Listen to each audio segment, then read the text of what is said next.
pretty much everything you need to know about taming and using an Astrodelphis in ARK Survival Evolved.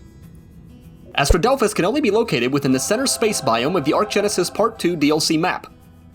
They can be found literally anywhere within this biome and typically spawn in clusters of 2 or more. Using an S+ tech transmitter, I was able to scan and locate all of the current Astrodelphis spawns on the map, so you can use these rough coordinates if you'd like. If you're still having trouble locating them, just look around for the curtains of glitter dust and asteroid belts of whale shit to bag yourself an alien-dolphin. I mean, it's basically just a tiny Astrocetus, let's be honest. I think they just used a scale tool and gave it some lasers. Dolphins! With frickin' laser beams attached to their heads! Alright, so how do you go about taming one of these fun-sized space whales, you might ask? Well, Astrodelphis are a passive tame and will only consume element as a food source. Simply place the element at the last slot of your hotbar and begin approaching it.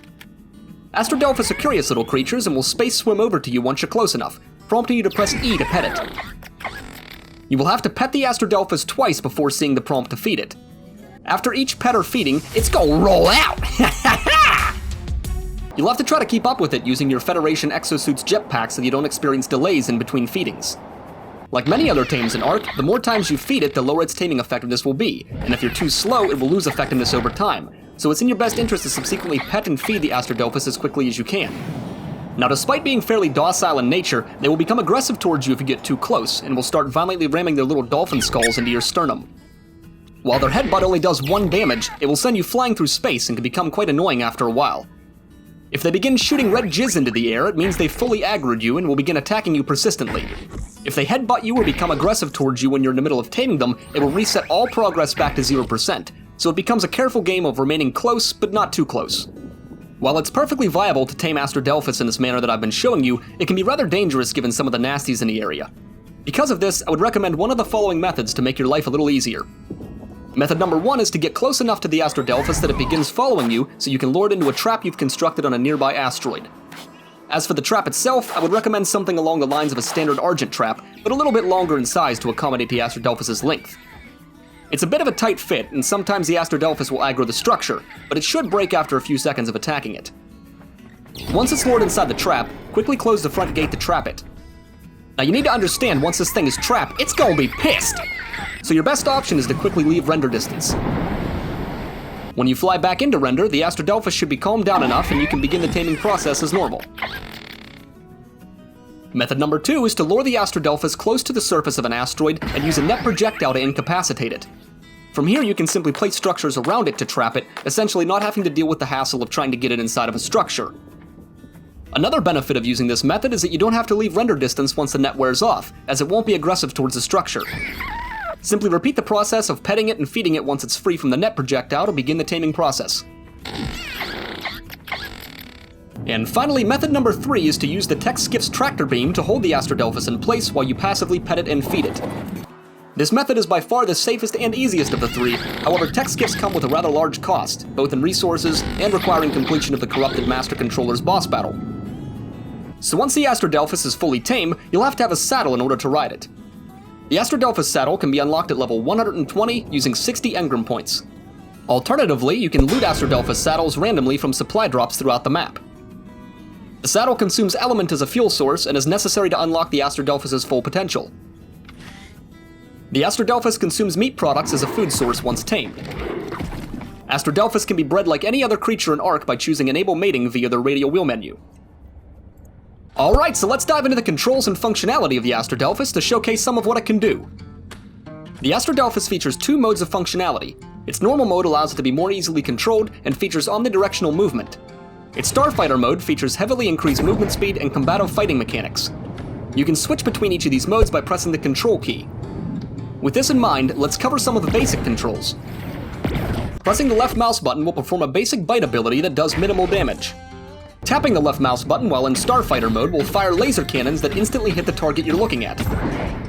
Pressing, holding, and releasing the left mouse button while in Starfighter mode will lock onto enemies and fire homing energy blasts at your target. Pressing the right mouse button while in Starfighter mode fires explosive shells at your target, using grenades as ammunition. Pressing the shift key while in Starfighter mode will provide you a rather large speed boost from its jet thrusters.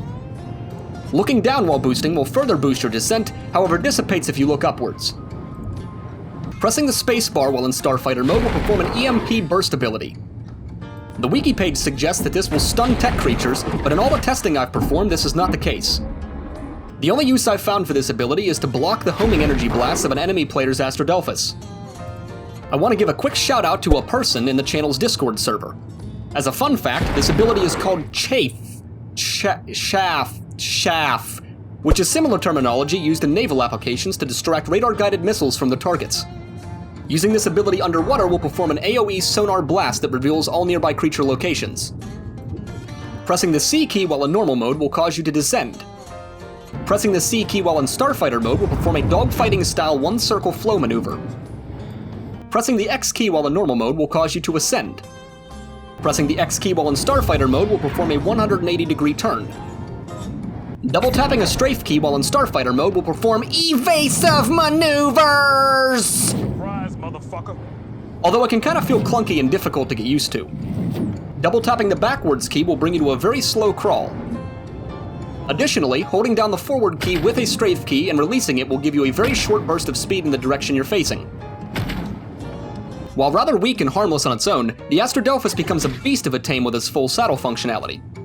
As aforementioned, the Astrodelphis requires a steady supply of element in its inventory to utilize many of its saddle's mechanics.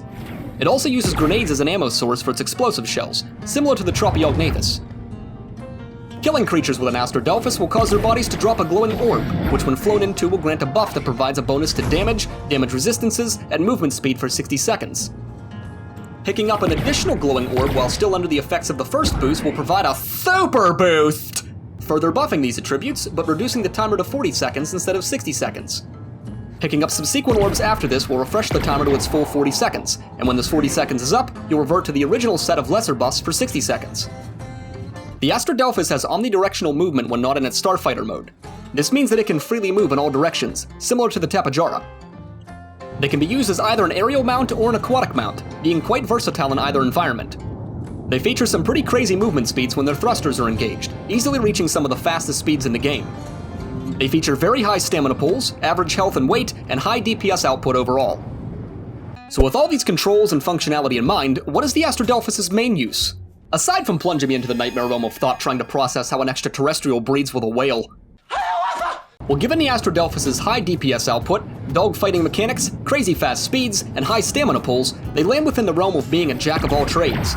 If I had to narrow it down, I would categorize them as either a travel mount or as a PvP mount.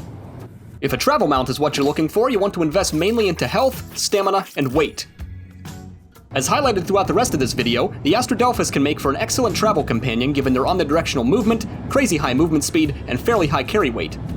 The Astrodelphis can also be parked up high in the air and left out of harm's way, unlike many other flying creatures that will self-land if hovering over the terrain. They will slowly drift out of place as their curiosity takes a hold of them though, so they might not be exactly where you left them when you check later. God damn it, I said stay put, Esteban! If a PvP mount is what you're looking for, you want to invest mainly into health and stamina, with only a few points into weight to support your character's loadout. The Astrodelphis' high DPS output and dogfighting maneuverability makes them a top contender in PvP fights, especially against early game creatures that lack the more up-to-date movement mechanics. Their EMP ability provides them with a niche use in certain PvP situations against enemy Astrodelphis as well, making them a great addition to your tribe's aerial army. Alright, well that about wraps up this video. Thank you so much for watching! If you enjoyed, please be sure to leave this video a like down below, subscribe to the channel with notifications on to stay up to date on all of my latest content, join the Discord for a community of like-minded woodland creatures, and please keep leaving me comments because dolphin! Speed!